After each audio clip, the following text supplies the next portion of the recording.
अस्सलाम वालेकुम my YouTube family. तो कैसे हैं आप सब? उम्मीद है खुश होंगे, एकदम खैरियत से होंगे। अल्हम्दुलिल्लाह मैं भी एकदम खैरियत से हूँ और उम्मीद करती हूँ कि आप लोगों की विंटर वेकेशन यानी कि हॉलीडेज़ बढ़िया से गुजर रही होंगी। भाई यूँ कह सकते हैं ना कि अगर बच्चों की हॉलीडेज़ होती हैं तो हम माँओं की भी हॉलीडेज़ हो जाती हैं। फिर जो नींद आती है ना, एकदम बेफ़िक्री की नींद होती है। अगर स्कूल चल रहे होते हैं तो चाहे वो संडे की छुट्टी मिले, लेकिन फिर टेंशन एक बनी रहती है क्योंकि इतना ज़्यादा ओवर काम हो जाते हैं कि फिर आपको बेफ़िक्री की नींद नहीं आती है। लेकिन इस तरह की विंटर वेकेशन या किसी और तरह की समर वेकेशन जब मिलते हैं ना, तो फिर आपको बहुत ही ज़्यादा एकदम बेफ़िक्री की नींद आती है और बहुत ही ज़्यादा अच्छा लगता है। ऐसा लगता है कि माँओं की हॉलीडेज़ हो चुकी हैं। तो चलिए जी, आज मैं दाल फ्राई रेसिपी बनाने लग गई हूँ और ये मेरे छोटे बेटे की फ़रमाइश है। जैसे कि आपको पता ही होगा कि मेरे साथ जो प्रॉब्लम हो गई थी, जिसकी वजह से मैं 3 दिन तक किचन में काम नहीं कर पाई थी, तो आज मैंने सोचा कि जब मुझे थोड़ा आराम मिल ही गया है तो मैं बच्चे की फ़रमाइश ही पूरी कर देती हूँ। तो जब मेरे थोड़ा सा दिक्कत हो गई थी, थोड़ा क्या काफ़ी ज़्यादा दिक्कत हो गई थी। अल्हम्दुलिल्लाह अल्लाह पाक ने मुझे बहुत ज़्यादा ही बचा लिया। अल्लाह का जितना शुक्र अदा करें कम है। तो जब मुझे दिक्कत हो गई थी ना, तो मैं किचन में बिल्कुल भी काम नहीं कर पा रही थी। मेरी आँखें ही नहीं खुल रही थी, इतना ज़्यादा प्रॉब्लम हो गई थी मुझे।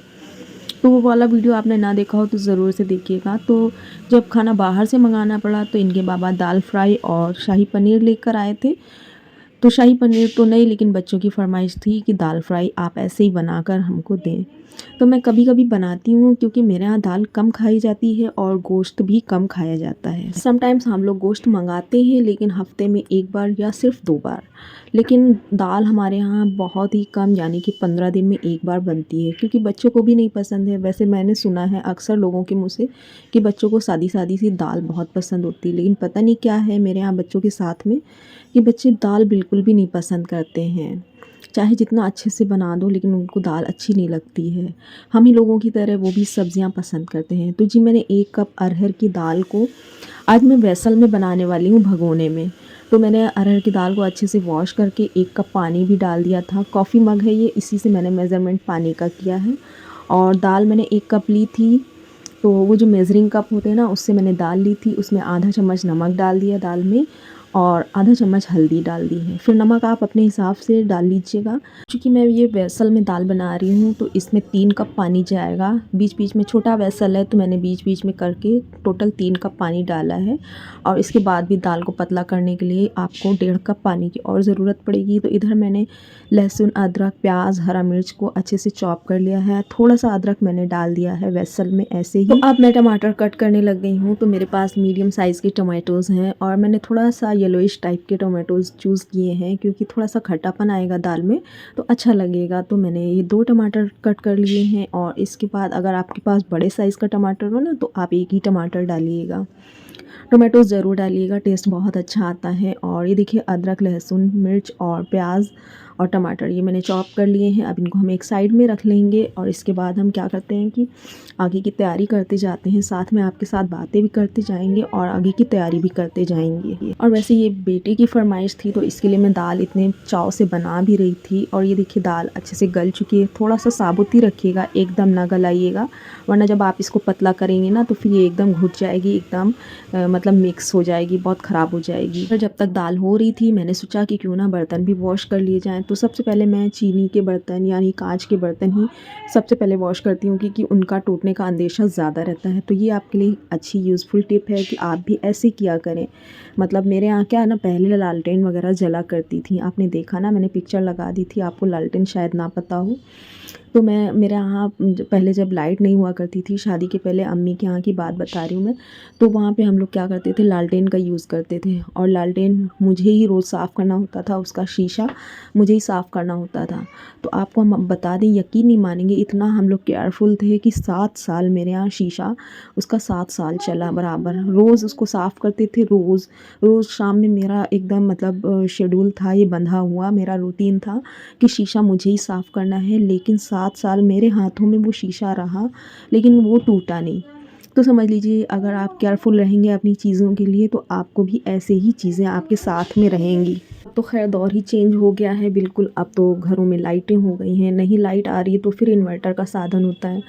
और रूरल एरियाज़ में तो लोग जनरेटर भी लगा कर रखते हैं कि अगर मतलब इन्वर्टर भी साथ नहीं दे रहा है, सोलर प्लांट लगा कर रखे हुए हैं लोग। तो बहुत सारी सुविधाएं हो गई, बहुत सारे चेंजेस आ गए हैं लोगों की लाइफ में।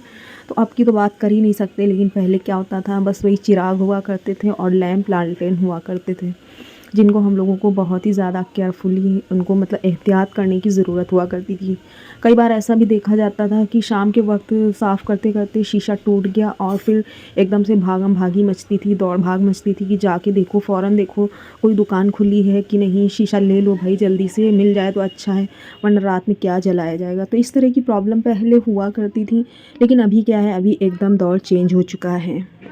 बहुत ही ज़्यादा एकदम डिजिटल लाइफ हो गई है, आसानी भी हो गई है काफ़ी ज़्यादा लोगों की ज़िंदगियों में। लेकिन थोड़ा-सा मुझे मतलब इतना ज़्यादा शहरीकरण हो गया लाइफ का, तो मुझे थोड़ा-सा कम अच्छा लगता है। तो मैं अपनी वीडियोज़ में वॉइस ओवर बाद में करती हूँ। तो आज इतना ज़्यादा सामने एक बिल्डिंग बन रही है जिसमें कि शटरिंग लगनी है, तो उसकी वजह से उसमें सरिया वगैरह कट की जा रही हैं और ग्रिल की जो ड्रिल होती है ना, उसकी आवाज़ बहुत ज़्यादा आ रही है, बैकग्राउंड बहुत ज़्यादा ख़राब नॉइज़ कर रहा है।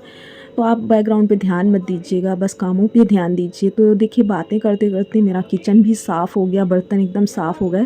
अच्छा जी, पहले क्या हुआ करता था ना कि पहले जब हम लोग स्कूल जाते थे, तो हम लोगों के टाइम में क्या होता था कि बहुत ज़्यादा जो कन्वेंस होते थे वो नहीं मतलब अवेलेबल थे, हम लोगों को पैदल ही जाना होता था। जब तक 5th तक पढ़े, प्राइमरी एजुकेशन ली, तब तक भी हम लोगों को पैदल जाना होता था। फिर जब इंटर कॉलेज पहुँचे तब भी हम लोगों को पैदल ही जाना होता था। जब डिग्री कॉलेज पहुँचे ना, तब वहाँ पे क्या था कि हम लोगों को, हमारे यहाँ डिग्री कॉलेज अवेलेबल नहीं था, तो फिर ये हुआ कि हम लोगों को दूसरे शहर जाना पड़ेगा पढ़ने के लिए। तो फिर ये हुआ कि आप फॉर्म भर दो, प्राइवेट ही फॉर्म भर के पढ़ लो।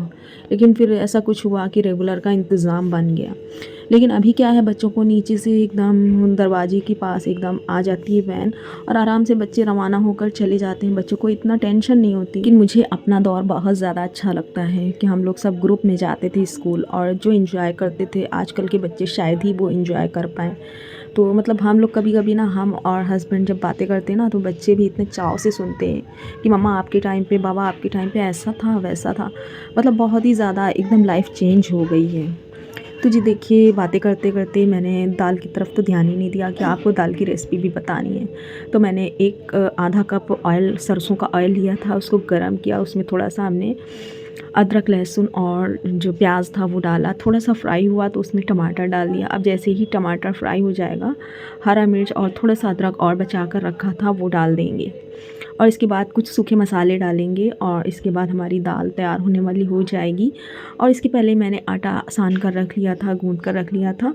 तो जैसा कि आपको पता ही है कि आटा 2 बार में अगर आप सानेंगे तो आपको मेहनत कम करनी पड़ेगी। तो आटा मतलब हमेशा 2 बार में क्या, 1 बार मिक्स करके रख दीजिए, 15-20 मिनट बाद उसमें 2-3 मुक्कियाँ दे दीजिए, तो आटा एकदम से सॉफ्ट हो जाता है। तो आज तो मैं दाल इतनी चाव से, इतने दिलचस्पी से बना रही थी, अदरवाइज़ मैं इतना मतलब अम्मी के वहाँ जब तक थी, जब शादी नहीं हुई थी, तो कभी मैंने दाल इतनी चाव से, इतनी दिलचस्पी से नहीं बनाई। क्योंकि जब भी अम्मी बोलती थी कि दाल चावल रोटी पकना है और कोई सी सब्ज़ी बन जाएगी, तो हमेशा अम्मी से कहा करती थी कि मुझसे ये सब ना बनवाया करो, दाल चावल रोटी बनाना किससे नहीं आता, सभी को आता है, कुछ बनवाना हो तो अच्छा बनवाओ। लेकिन अगर जो भी सिस्टर्स ऐसा सोचती हैं, जो भी लड़कियां ऐसा सोचती हैं, तो बहरहाल अगर मेरा वीडियो देख रही हूँ तो वो ये बात ध्यान करके सुन लें कि आपको लाइफ में आगे दाल चावल रोटी रोज़ ही बनाना होगा। और अगर आपके यहाँ छोटे बच्चे हो गए ना, तो फिर आपको तो रोज़ ही दाल के साथ तो आपका पाला पड़ना ही पड़ना है। तो दाल से आपको किसी तरह से भी छूट नहीं मिलने वाली है। वो अलग बात है कि मेरे यहाँ के बच्चे दाल कम पसंद करते हैं, अदरवाइज़ बच्चे दाल के बहुत ज़्यादा शौकीन होते हैं। तो मुझे आज खुद की ही कही हुई बातें अजीब सी लगती हैं और हंसी भी आती है कि मतलब किस तरह की मैं हुआ करती थी शादी के पहले। बिल्कुल भी मतलब खाने पीने की तरफ, मतलब पकाने की तरफ मेरी दिलचस्पी नहीं हुआ करती थी। हाँ, पकाना हुआ तो कोई बेहतरीन सी डिश हुई जो कोई स्पेशल सी, तो वही बनाने में मज़ा आता था। तो जी चलिए, जब उधर टमाटर फ्राई हो चुका था तो मैंने उसमें ज़ीरा आधा चम्मच से थोड़ा ज़्यादा डाल दिया था। जैसे ही ज़ीरा फ्राई हुआ, उसमें मैंने डाल दी पिसी हुई लाल मिर्च और कसूरी मेथी डाल दी थी 1 चम्मच हाथों में क्रश करके, और उसके साथ ही मैंने 2 सूखी मिर्चें भी डाल दी थी साबुत वाली। और इसके बाद मैंने दाल को पतला करने के लिए 1.5 कप पानी ऐड किया और इसके बाद मैंने थोड़ा सा नमक कम था तो नमक भी डाल दिया और दाल को मैंने तड़के में पलटा दिया। तो ये देखिए मेरी दाल फ्राई। अब इसमें थोड़ा-सा बॉयल आ जाने देंगे, क्योंकि पानी अगर आपने कच्चा ऐड किया है तो आप इसको बॉयल लेने दीजिएगा अच्छे से, और अगर आपने उबला हुआ पानी डाला है तो फिर कोई टेंशन वाली बात नहीं है। बस आपकी दाल एकदम रेडी हो चुकी है, और दाल बहुत ज़्यादा अच्छी बनी थी, बहुत ही बच्चों को पसंद आई। तो दाल में आप इसके बाद जब आप सर्व करेंगे ना, तो इसमें या तो देसी घी डाल दें या फिर आप इसमें डाल दें बटर भी डाल कर दे सकते हैं। तो चलिए, सारे डिब्बी खुल कर रख चुके थे, मैंने उनको बंद करके रखा एक साइड में, और आटा मेरा तब तक सॉफ्ट हो चुका था। तो मैंने सोचा आटे में 2-3 मुक्कियाँ दे देते हैं और रोटी भी बना लेते हैं फ़ौरन से। तो बच्चे बहुत ही ज़्यादा शौक़ से आज खाने वाले थे, और ये वीडियो तो मैं बाद में वॉइस ओवर कर रही हूँ। मैंने बच्चों को दाल वगैरह जब सर्व करके दे दी ना, तो बच्चे बहुत ही ज़्यादा खुश थे, क्योंकि उनको बहुत ज़्यादा पसंद आई आज की दाल। हालाँकि लगभग मैं ऐसे ही बनाती हूँ दाल, लेकिन आज पता नहीं क्या हुआ कि कुछ ज़्यादा ही पसंद आई बच्चों को। अच्छा, समटाइम्स हम लोगों को ऐसा लगता है कि बस दाल चावल रोटी बनाना है, बहुत ज़्यादा काम नहीं होता, लेकिन बैकग्राउंड में काम बहुत ज़्यादा होता है। काफ़ी सारे बर्तन निकल आते हैं जब आप किचन में काम कर चुके होते हो, खाना पक गया होता है ना, तो उसके बाद काफ़ी सारा काम हो जाता है। तो ये सारे काम होते हैं जो छोटे-छोटे से होते हैं, मैनेज करना होता है। तो अभी तो मैं आपको सिर्फ कुकिंग दिखा रही थी, कुकिंग के साथ-साथ मैंने बर्तन भी वॉश किए, तो आपने देखा ही देखा। अब मैं रोटी फ़ौरन से डालने लग गई थी कि जैसे ही दाल गर्म है ना, तो बच्चों को दे दूँगी तो बच्चे खुश हो जाएँगे। और अल्हम्दुलिल्लाह से आज बच्चों को बहुत ज़्यादा रेसिपी पसंद आई। तो आप भी ऐसे ही दाल बनाइएगा, तो आपको भी उम्मीद करती हूँ कि आज की दाल आप अगर इस तरह से बनाएँगे ना, तो आपके बच्चों को, आपके घर वालों को ज़रूर से पसंद आएगी। तो मैं रोटी इस तरह से, मतलब काउंटर मेरा इस तरह का है नहीं कि मैं इसके ऊपर रोटियां बेल सकूं, तो मुझे पीढ़े की ज़रूरत पड़ती है। तो ये लकड़ी का पीढ़ा है जो कि मैं अम्मी के यहाँ से लाई थी। मतलब मेरे पास स्टील का पीढ़ा था जिस पे कि रोटियां बेलने में चिपकती थी, मुझे अच्छा फ़ील नहीं होता था उसमें। तो अगर आप रोटी बेलने के लिए पीढ़ा ख़रीदने वाले हैं, बेलन पीढ़ा, तो फिर आप जो है पीढ़ा ना, या तो लकड़ी का ख़रीदें या फिर पत्थर का ख़रीदें। स्टील का पीढ़ा बिल्कुल भी ना ख़रीदें। मुझे मेरी अम्मी ने शादी में स्टील का पीढ़ा दिया था, फर्नीचर भी स्टील का था, और के साथ में जो है पीढ़ा और बेलन भी स्टील का था, जो कि मैंने उठाकर मचान के ऊपर रख दिया था, क्योंकि वो यूज़लेस हो गया मेरे लिए। उसमें रोटी फ़ौरन से चिपकने लगती है, या शायद मुझे बनाना नहीं आती है। अगर आपके पास भी स्टील का पीढ़ा है और आपका एक्सपीरियंस कैसा है, तो आप मुझसे ज़रूर शेयर करिएगा, या फिर आप क्या ट्रिक फ़ॉलो करती हैं, आप ज़रूर से बताइएगा कि आपकी रोटी अच्छी बनती है या नहीं। तो देखिए जी, रोटी बहुत अच्छी सी फुली सी रोटी बन रही है, और घर की रोटियां अच्छी लगती हैं बनी हुई। बाहर से आती है ना, 3 दिन मैंने जैसे ही काटे हैं मुझे ही पता है, क्योंकि मुझे जब तक कुकिंग घर में ना करो ना, मुझे बाहर का खाना बिल्कुल नहीं समझ में आता है। 3 दिन तक जब तक मुझे चोट लगी थी ना, मैंने जैसे काटे मुझे ही पता है, मतलब मुझे खाना बिल्कुल अच्छा नहीं लग रहा था बाहर का। बस ये है कि खाना तो खाना ही था। तो उम्मीद करती हूँ आज का वीडियो आपके लिए काफ़ी ज़्यादा हेल्पफुल रहा होगा, आपको पसंद भी आया होगा, आपने एंजॉय किया होगा। अगर वीडियो पसंद आया हो तो वीडियो को लाइक भी करिएगा। चैनल को सब्सक्राइब नहीं किया है तो चैनल को सब्सक्राइब भी कर लीजिएगा, क्योंकि इसी तरह के किचन व्लॉग और किचन से रूटीन जुड़े हुए जो होते हैं, रूटीन व्लॉग मैं आपके साथ आगे भी शेयर करने वाली हूँ। तो चलिए, दुआ में याद रखिएगा। तब तक के लिए अल्लाह हाफिज़।